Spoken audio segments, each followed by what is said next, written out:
Folk art is a visual language in which the folk artist is a member of a tradition. The life and work of a folk artist must be considered together because each deepens the understanding of the other.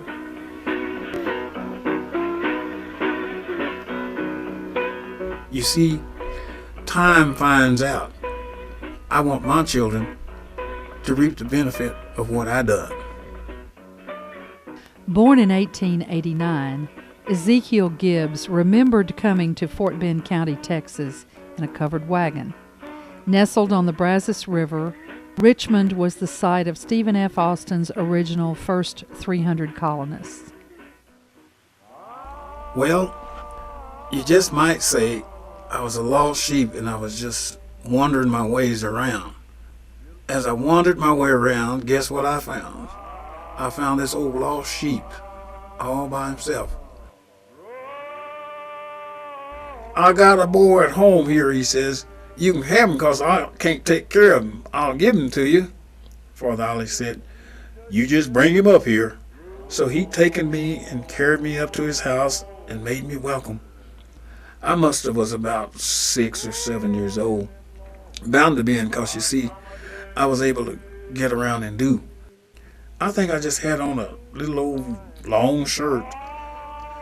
The duck kept me from being so sad.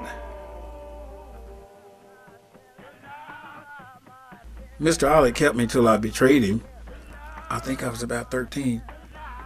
The reason why it happened, one Halloween night, and I guess there was around about 25 or 30 of us. And so we did so much devilment, turned over toilets, put wagons on top of the roof of houses. We done a deal. One lady was looking downstairs and say there was a nigger in the bunch, and that was me. Oh yes, I was the only black one in there. So Father Ollie went up to Katie and got the news that they was going to kill all them that done the devilment. So rather for him to let me being killed, they sent me back to Uncle Jim. I was just as ugly as a lizard. I was just out there by myself. I had to kind of swing low sweet chariot, you know.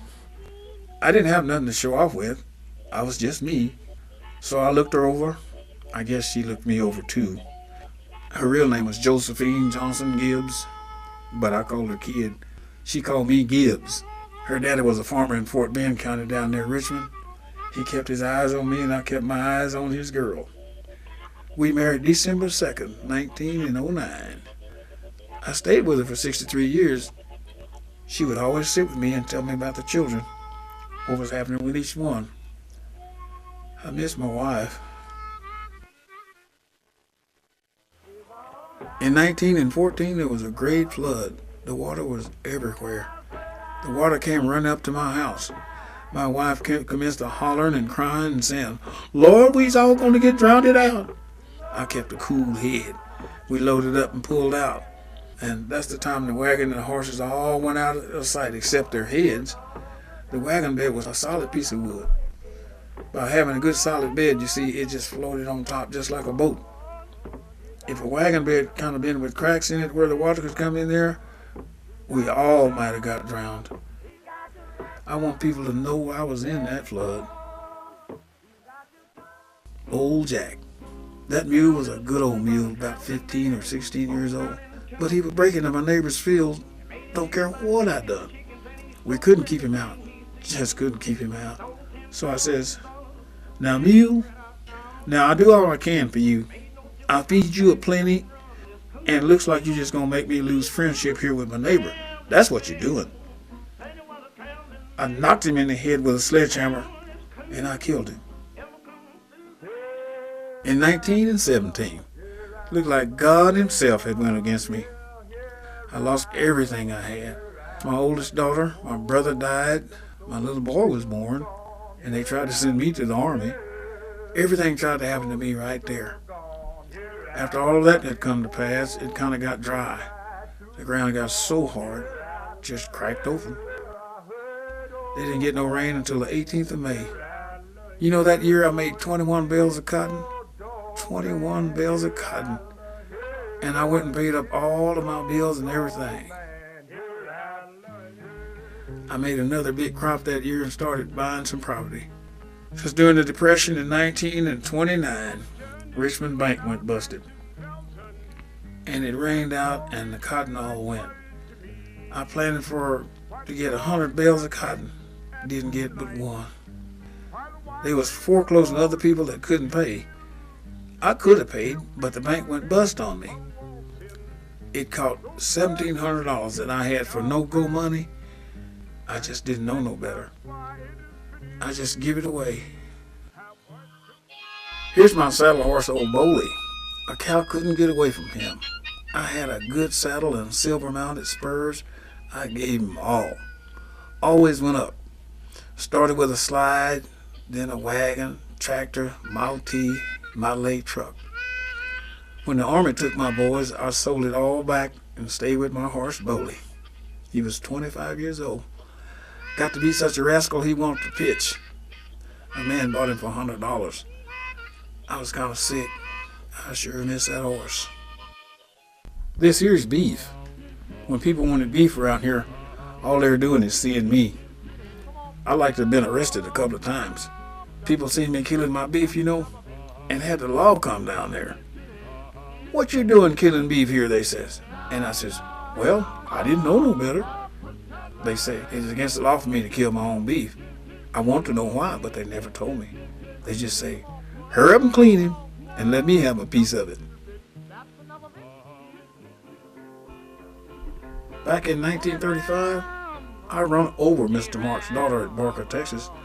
I was driving the Model T Ford going down Barker Road, and just as I got even with the church house, Mr. Mark's girl stepped out ahead of me and I run over her. As soon as I seen I hit her, I stopped. Then the man hollered, look at what you done. And Mr. Mark says, well, it was done. It couldn't be helped. I understand. I was just grateful she didn't get a scratch. After that, Mr. Marks had me to work for him.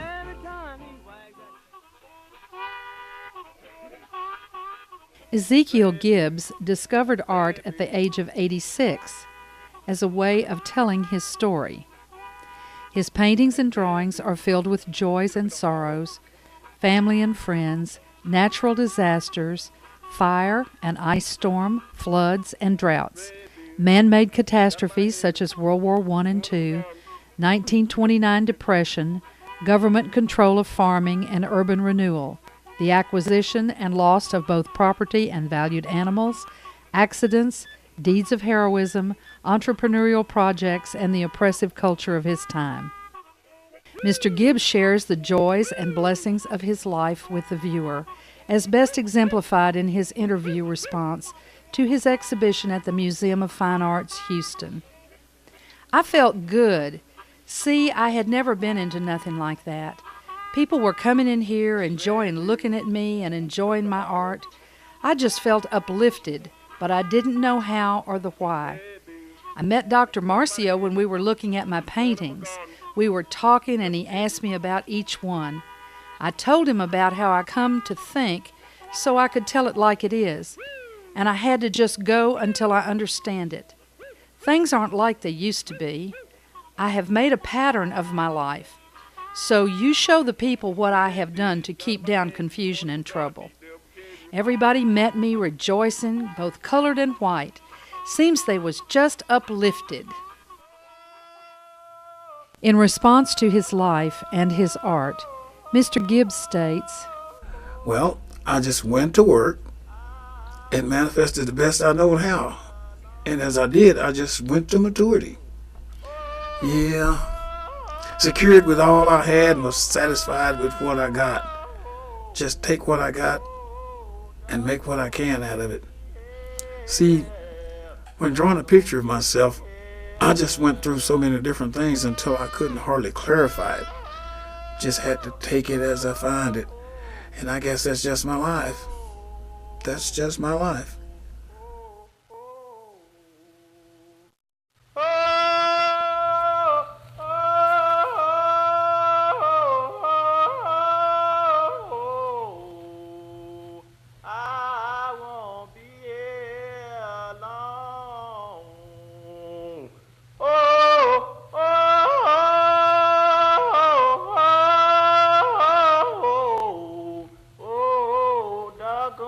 Get me